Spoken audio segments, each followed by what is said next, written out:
Are live. The stage is set for the rematch as the Florida Panthers and Edmonton Oilers will meet once again in the Stanley Cup Finals. Guys, this is a futures show here for the Stanley Cup Finals. Myself, Andrew McInnis, Carmine Bianco, and Lawrence Prezman going to look ahead at some of the odds, Conn Smythe, player futures, and all that good stuff. And we'll also take a look back at some of the stuff that we saw throughout this year's playoffs to get to where we are today. Carm, I'm happy we're doing a show today, man. We might as well take a look at the odds, the opening numbers, and all that good stuff, because it'll be a few days until we're watching hockey again. It is going to be a few days. I thought when the original schedule was out, it was June 7th, which would have been next Saturday. But the great thing is that it is June the 4th. So we kick it off with a Wednesday game one in Edmonton, home ice, Andrew. I'm looking forward to it. You have to be. If you're a hockey fan, you go through the regular season, 82 games. You go through a tedious playoffs to get to the final two. And it's kind of like what Ricky Bobby says. If you're not first, you're last. So only one of these teams is going to be first. And Andrew, it's a future show, but I've already gone into the future and seen who is lifting the cup. It's not that team up there. I pretty much put that Leafs symbol on the Stanley Cup when the Leafs were up 2-0 against the Florida Panthers in their series. And we saw what happened after that sticker got placed on there. Joining us from the blue line, the originator, of WagerTalk and of PuckTime before he handed it over to Andrew and us. It's the Prez wearing his goat hat this morning. You must be excited about getting up this early in the morning. I'm surprised you're not on the links up at like Bloomington or something. I am golfing today, Shawnee. I'm curious why you don't have 11 Stanley Cup stickers on that, Leaf stickers on that cup. You're 10 short. Second winningest franchise in all of hockey. Proud to be a Leaf fan. Excited to be here. That is for sure. Excited to talk hockey. Look at my wife. She made me custom golf shirts. I got a white, a gray, a red, and a black. It's now all like golfing. Look at that. Look at that. Is that gorgeous or what? You should wear those pants. Let me tell you this. You always wonder, and during our pre-production, Andrew, he always wonders why Dan Alexander gives him a hard time and doesn't like him. Never wondered that in my life. Dan, can you go to a full shot of the Prez while I'm still talking here? All right. We see a Washington helmet. We see a Giants helmet. We see a Dallas helmet. 3 of 4 teams in that division. There is one missing, the Super Bowl champions. Get rid of the Steelers. Look at this one.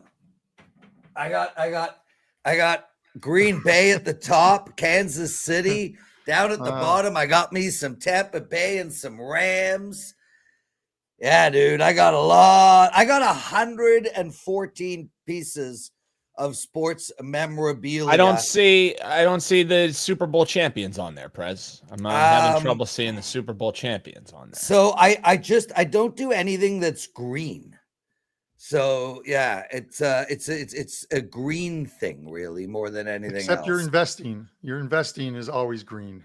Yeah, but people in Philadelphia aren't big collectors. None of the Philadelphia stuff goes up in value. All they want to do is fight with each other. Do you know that I went to 64 Grateful Dead shows and 20 Dead and Company shows? So that's 84 shows involving the Grateful Dead. And a fight broke out at only one of them. Philadelphia, baby. And Andrew, it was a full brawl. Andrew, before we somehow segue into Netflix series, take this show over, please. You are the host. What's the series price on this Edmonton and Florida one heading into game one? Yeah, guys. Well, the funny thing is when both series were pretty much looking like Florida was going to win, and then of course Edmonton was going to win, we saw look aheads, right? It was just a clear pick.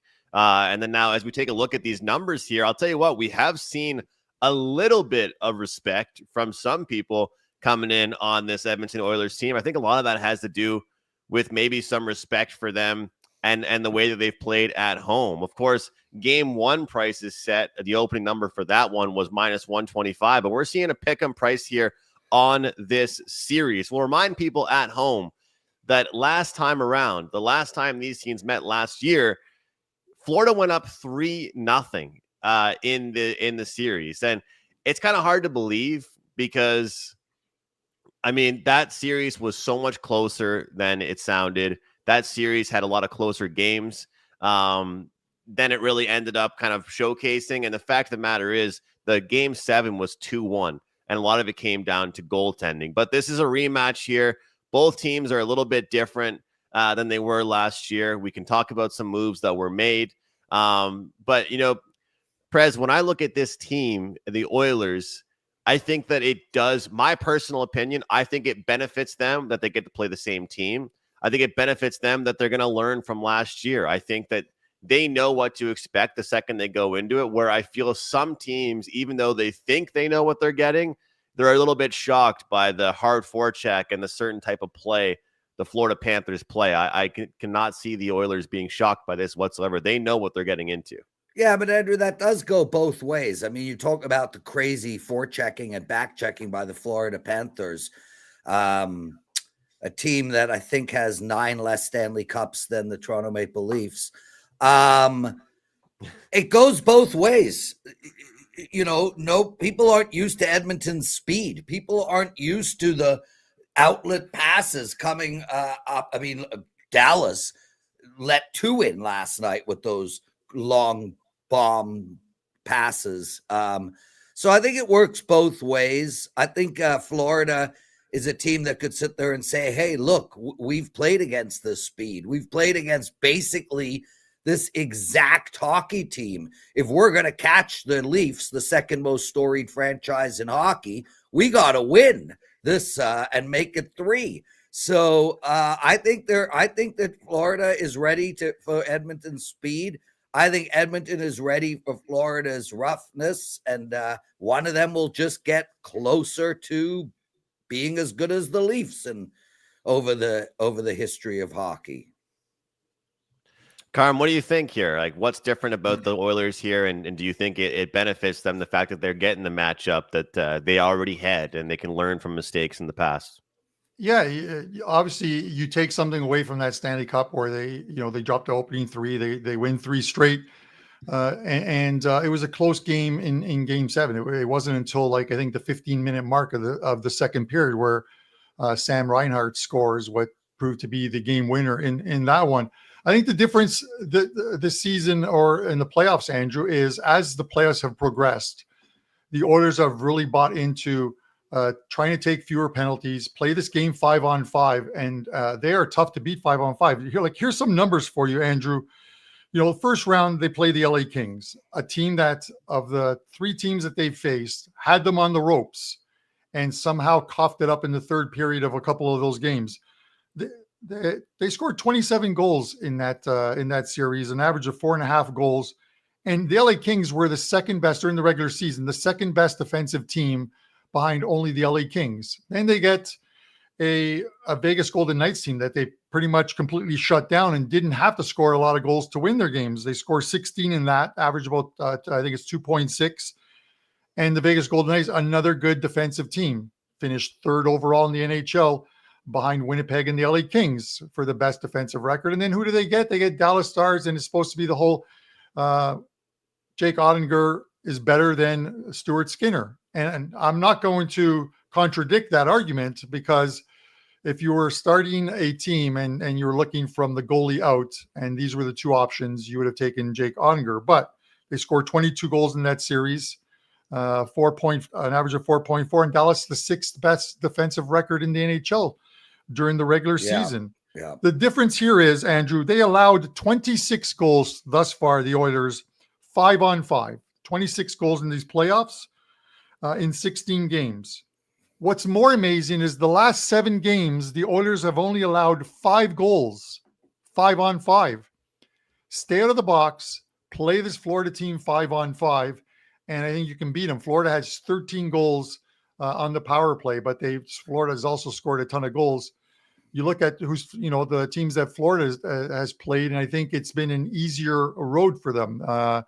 First round of the playoffs, Florida gets Tampa Bay and pretty much ran them over. They get a bye in the second round, and then end up playing Carolina. The team they were playing in the second round was too busy counting their 11 Stanley Cups. So, none of those Stanley Cups were won in a league with more than 6 teams. And yet they still have more cups than the Rangers and the Red Wings and the Boston Bruins and the Chicago Blackhawks. The only team they don't have more cups against is Montreal.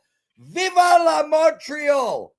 Was that like a combination of Italian and French and English? Okay, Prez, yes or no? Which team had the easier pathway to the Stanley Cup Finals based on results, living in this moment right now? Which team got it there easier?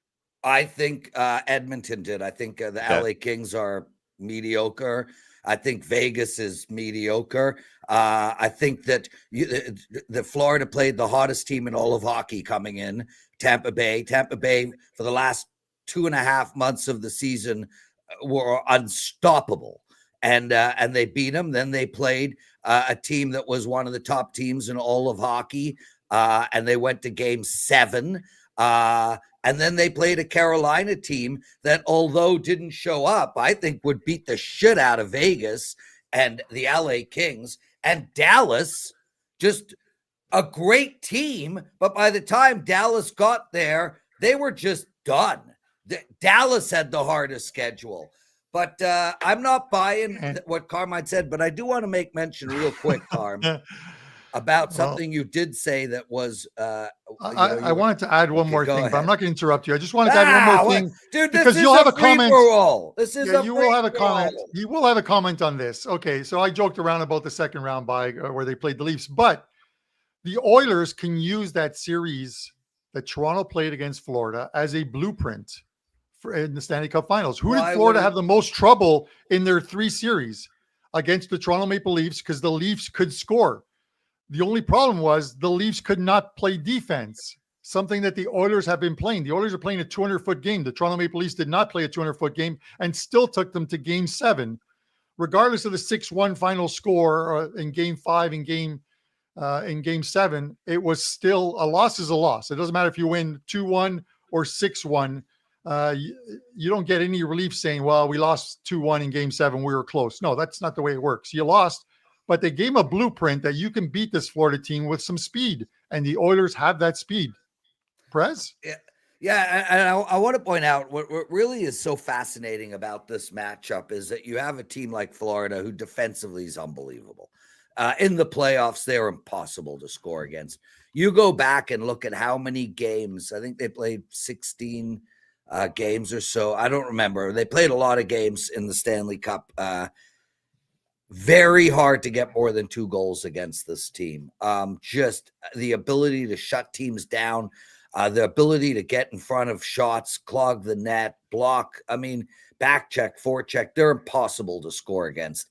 And conversely, this Edmonton Oilers team just played the second best defensive team in the league in the LA Kings. Then they played the 3rd best defensive team in the league. And then they played the 6th best defensive team in the league, and they whooped them all, scored a ton, basically averaged 4 goals a game.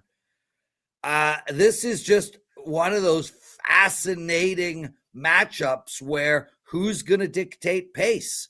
Is this going to be one of those cycling east to west Edmonton Oiler games, or is this going to be, dictated by one of those bruising north to south Florida Panther type games? I love this matchup. I'm so pumped for this to begin. Why the hell are we waiting till Wednesday? Well, it's got to happen. But Andrew, I'm gonna toss this one to you with a question. But to go off of what Prez said, the Edmonton Oilers are proving, and you and I talked offline about this. Whenever you thought of the Oilers, you thought this is a team that needs a power play to score goals. It's the only way they can win games. But they're proving it. They're doing it 5-on-5, and they're making Skinner look good. He just has to It just avoid the mistakes is basically the thing with this team. Now, Andrew, this is a question I have for you.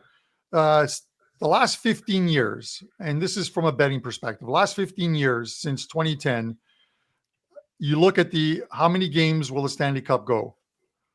5 games in the series. 4 of them have finished within 5 games. 8 have finished within 6 games, which is a 4-2 series win. And 3 series have gone the full 7 games. Plus 270, plus 200, plus 200 are the series prices, or are the exact games. So you don't have to actually pick the series winner. You just have to get the games. Would you look at, even though it's only plus 200, it's one of the lowest ones, would you look at 4-2?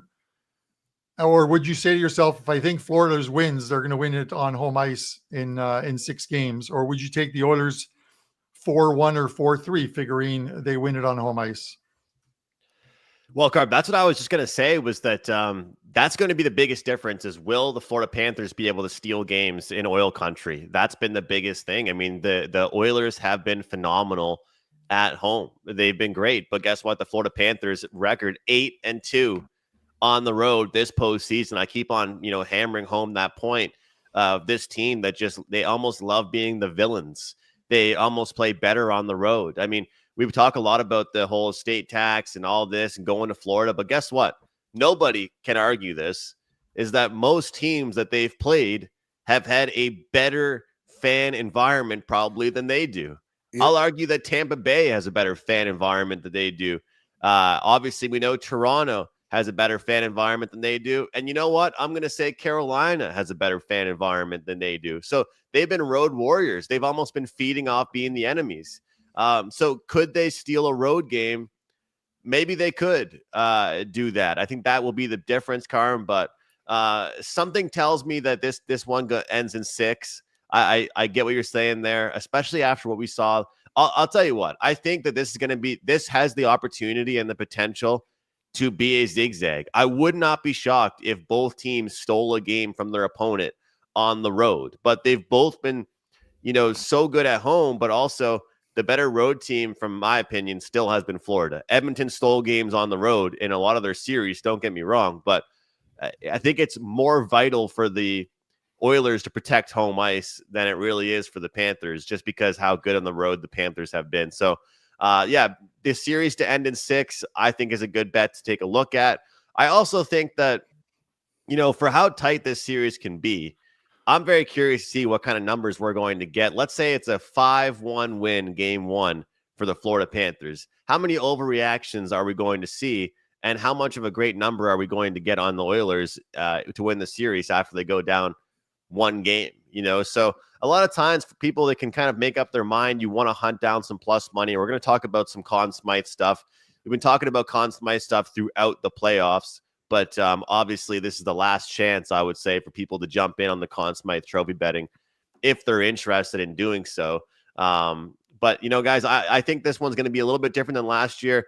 Let's talk about the depth of these rosters. Let's just take a look here a little bit, because we all know how great both rosters are. We know what they're both capable of, and we know the Kachucks and the Reinhardts and the Verhaeghes. But I think as far as the Florida Panthers are concerned, one of their best lines has been Luostarinen, Lundell, and Marchand. And who would have ever thought that Evan Rodriguez would be a top-line left winger? I would never really have pictured that. And you look at the Oilers with no Hyman, Corey Perry. I mean, Prez tweeted about it last night, I believe. I mean, I think he's in the Stanley Cup final for like the 6th straight year, I think, something like that. Evander Kane's going to have to be huge. Kasperi Kapanen's going to have to be huge. And in my opinion, a guy like Jeff Skinner, who played so many years in the NHL in his career, didn't make the playoffs once, and now he's in the Stanley Cup Finals. It's going to be all about the depth. And, Prez, since we've been working together and since I joined the team here, we always talked about how this Edmonton team lacked depth. And when they even show a little bit of scoring depth and a little bit of talent between the pipes, they're the best team in the league from where I'm sitting. If Stuart Skinner plays respectable, they look great. If they get 1 or 2 goals from some secondary pieces, they look great. As long as it's not the Connor and Leon show against the world, I like the Oilers' chances. Yeah, Carm is hilarious. Carm, before you get to your segment, let me jump in real quick. Firstly, a lot to unpack there, Andrew, and I just want to say as a public service announcements, I prefer, just for me, I prefer no Hyman. Okay. In regards to depth and that great third line on Florida, really easy to do. It's so easy to have depth, Andrew. Do you want me to tell you the trick? Be $12 million above the salary cap. And then you could create depth. I mean, Seth Jones and Marchand would not be on the Florida Panthers right now if they didn't sit Matthew Tkachuk on a fake injury until the end of the season. Same with the Oilers. It's not a coincidence that 4 of the last 5 Stanley Cup champions have been over $10 million over on the salary cap. So that's not a coincidence. It's not Carolina, Toronto, and Tampa Bay had to play a team that was $12 million over the salary cap. That's not even fair. But Toronto could have done it. They didn't cheat. So be it. So I just want to get that out there because both Edmonton and Florida are over the salary cap. The other thing is I got no idea. We're 23 minutes in. I got no idea who you guys like on the series. So can I hear that? I want to hear. Where did Andrew go? He'll be back shortly. He went to grab a coffee at Tim Hortons. He chose Tim Hortons over Starbucks. So that should tell you who he's going to choose possibly to win the Stanley Cup. But his computer crashed. It's all good. It's you and I, Prez. So this is what I'm looking at. So the series price here, guys, the series price right now is -110 both ways. The Oilers are -110. Florida is -110 in this series. I like Florida.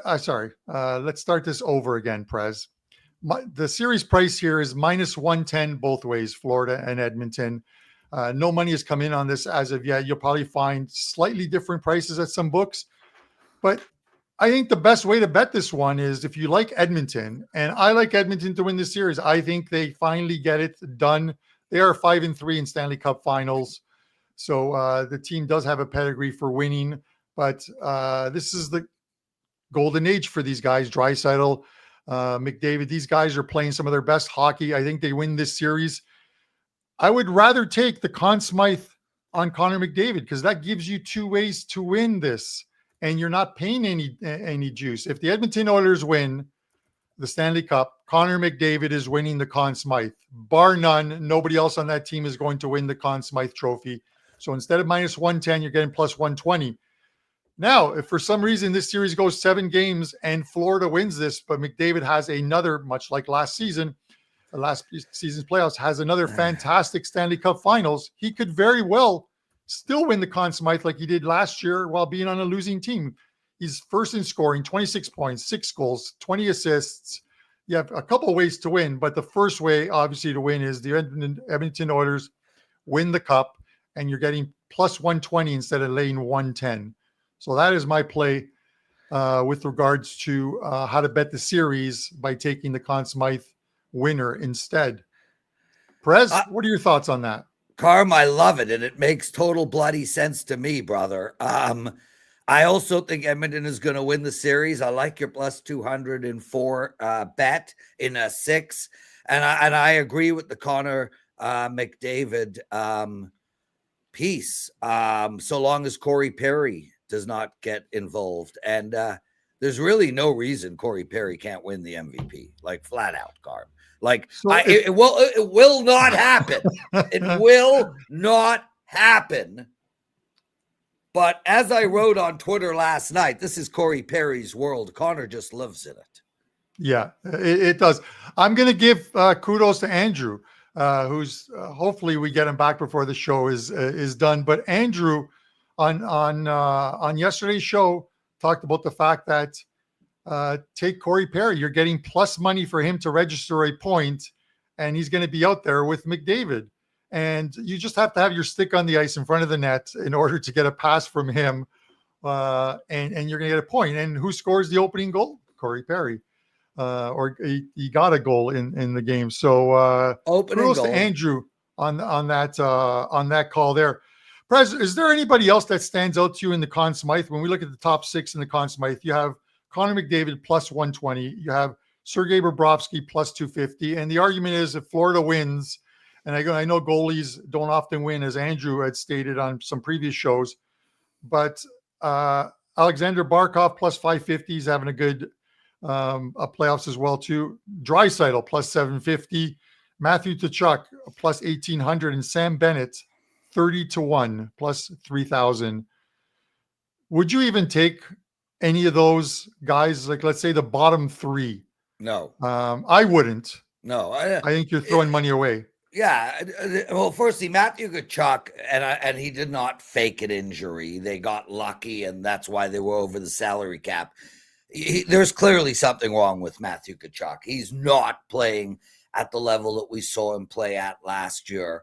But I mean, ultimately, I just can't see anything other than Connor and Sergei. And strangely, if you bet both, you're going to make money because there's nobody on Florida that can win the Conn Smythe but Bobrovsky. And there's nobody on Edmonton that can win the Conn Smythe but Connor. Now, an argument could be made for Stuart Skinner, but he did have a horrible start. Since then, though, he has just been absolutely lights out. But no, dude, it's Connor or Sergei, and that's about it. I mean, I would argue that in the dressing room, and I mean, I would argue that Corey Perry's the most valuable player on Edmonton. He would look great in a Leafs uniform next season. I'm telling you. And to your point of and don't forget. Go on, Carm. I'm going to shut up. No, to your point, and this could turn out to be a good clip for later on. But to the guys in our live chat, we appreciate all your comments. Please hit that like button as well too. Help out that algorithm. If you're on one of the social media channels, be it Instagram or the X, hit that heart button. Drop a comment in the comment section. We'll try and get to them on in a few minutes. But Prez, let me ask you this, and I've talked about this before. I understand you do not like the whole long-term injury reserve. You can hide a player on there with an undisclosed injury, lower body injury, whatever, and then reactivate them in time for the playoffs when you're over the salary cap. Why not? In order to change this, in order for the league to do something, one team has to be completely outlandish. The Toronto Maple Leafs could do this next season. Play lights out hockey for 55 games, win as many points, get as many points as you can through wins, and then if you've re-signed Marner, you park Marner and Matthews for the last 25 games of the season where their salaries don't count. You use that money, and that's a ton of money in contract money that you can go out and get the character guys at the trade deadline that are going to make your team better in the playoffs, and then reactivate everything. The outcry is going to be the Leafs cheated, the Leafs cheated, the Leafs cheated. But no, they took advantage of a rule that every other team does. They did a Kucherov. They did a Mark Stone. I mean, Mark Stone was the worst of the whole lot. I mean, that guy wasn't even injured. And Kucherov, they sat for the entire year. And you want to know how good medicine is today, Carm? You want to know how talented the doctors are? You call the doctor, you're like, doctor, I got a serious injury, like broken everything. And the doctor's like, what day is the first day of the Stanley Cup playoffs? You're like, April 16th. He's like, I will have you fixed by April 15th. You're like, wow, that is impressive. You know to the minute when I will be fixed. That is unbelievable and spectacular. Carm, I don't want the Leafs to cheat, even though it's not cheating. I don't want the Leafs to take advantage of a hole in the CBA to win their 12th Stanley Cup. I don't want that. What I want is that rule to be fixed. It's not hard. When you get to the Stanley Cup playoffs, you need to be inside of the salary cap. How is this? No, listen, I get your frustration as a Leafs fan. Like, It's the same frustration Andrew's having right now trying to log back in, but his computer was built back when the Leafs last won their cup in 1967. So he's got to wind it up like the cars back, those Ford cars back in the day. He's got to wind that laptop back up. Just for the record, oh, there's not one single Stanley Cup that has ever been won that is not in the history. Not one. Never. Every Stanley Cup ever won is behind us. So you can say 1967, 1987, 1997. It's all history. Have you been alive for any cups? Are you aware that since the lockout, you're the a NHL Buffalo Sabre fan? Yes. Can we move on? No. But are you aware, since you brought the Sabres into us, are you aware that since the lockout in 2005, the Buffalo Sabres series than the Toronto Maple Leafs, and they haven't made the playoffs in 13 years? Well, let's okay. So, anyways, let's get to Wednesday night's game. We saw the lines up. It was I had minus 130 on the game, plus 110 on Florida. I see that Andrew had posted is at 125 now and plus 105. Total sitting at 6.5 is shaded to the under, so we're going to see sixes, I think, across the board. That's what normally happens. DraftKings, which was one of the first ones to come out with the price, they always have their totals at 6.5 instead of 6 and shaded to the under. What are you thinking about this game? How are you going to play it? Are you going to look for Florida to try and steal one of the opening two and this being the one, or the Oilers try and dictate from the get-go and win both at home? So I do not want to be held to this. It's freaking Friday. I'm about to go golfing, and I have not handicapped a game that is on Wednesday. With that said, I think Edmonton wins, and I think the game goes over the total of 6. As for DraftKings putting 6.5 up, duh. Anybody who wants to win money in the long run, if you're just a square player, a person that follows sort of the public, you cannot be playing at DraftKings. However, if you are counterintuitive better, DraftKings is for you. So all under bettors, head over to DraftKings. All over bettors, find a better book. Okay, that's a good way to look at it. It's important to have as many outs as you possibly can, because there are with some of these other sports, like whether it's soccer or whether it's NHL, there are NHL friendly books where you're going to get a better price. There are soccer better books that you're going to get a better price. A lot of these other ones will just hang a line and you're stuck taking it. That's why you have to have, especially if you're managing your bankroll, you have to spread it out to some books where you can get the most favorable number, because saving 5 or 10 cents juice on any bet, Prez, you've ran the numbers. That's literally the difference. That's the difference between winning or losing. Yeah, absolutely. All right. So what do you got going this weekend over at WagerTalk? You've been on some really great runs of late. Let us know what you have up before we close out the show. Yeah. Firstly, Carm, I love the check that is sitting above your head. But why don't you blow it up? Like, that is an impressive check that nobody could read other than Carm likes the song Don't Stop Believing. Blow that check up, bro. What do I have going? I got 2 baseball plays going. I'm killing it in baseball this year. Just killing it. I'm on a big run right now. I've won 4 of my last 5 as well. Pushed last night. Really enjoying baseball at this particular moment. Up profit, got 2 going. And I'll be back with the NBA. My NBA has been outstanding the entire playoffs. That's really it for me, dude. I'm going golfing today. I'm heading up to Muskoka tomorrow. Going to do a little bit of hydrofoiling, some jet skiing, might horse ride. Haven't ridden in a while. I got a pretty nice week, and then I'm golfing on Sunday. So yeah, life is good, brother. Life is good. Started Friends and Neighbors. Excellent show. Watched Gran Turismo last night for the second time. I love that movie. That's it. I'm done. All right. Well, we appreciate those Netflix and Apple. I'm going to watch the Bosch Legacy when I get a chance. I'll find it on Apple. Yeah, start at Legacy.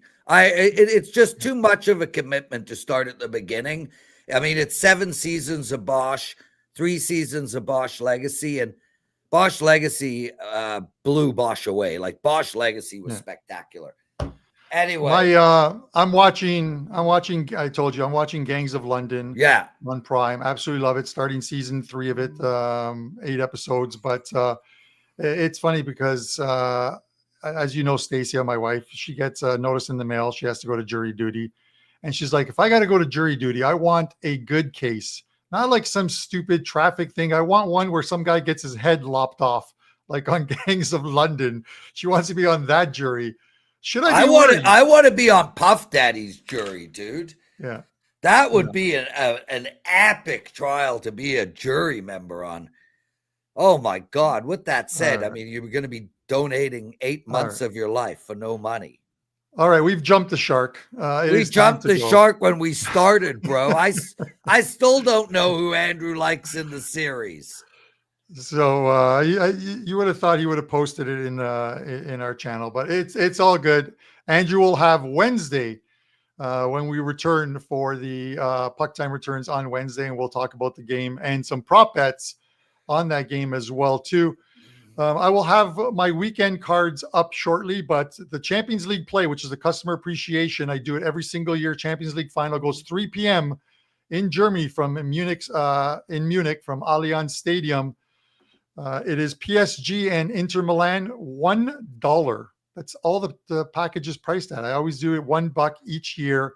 There's a play up on the game, and thus far there's 3 prop bets. I'm going to add a couple more once we go off air. So you get that for $1, and I will have some soccer cards up for the weekend as well too, and some tennis running very good in the French Open, 5-1 to start the French Open. So I'll post some of those plays as well too. So if you pick up that 3-day all access, which is a great deal, you'll get every single play as it's released and get the best number. Guys, we appreciate you guys tuning in once again. Hit that like button for myself, the Prez, Andrew McInnis, and our award-winning producer, Dan Alexander. This is Puck Time. We will see you on Wednesday.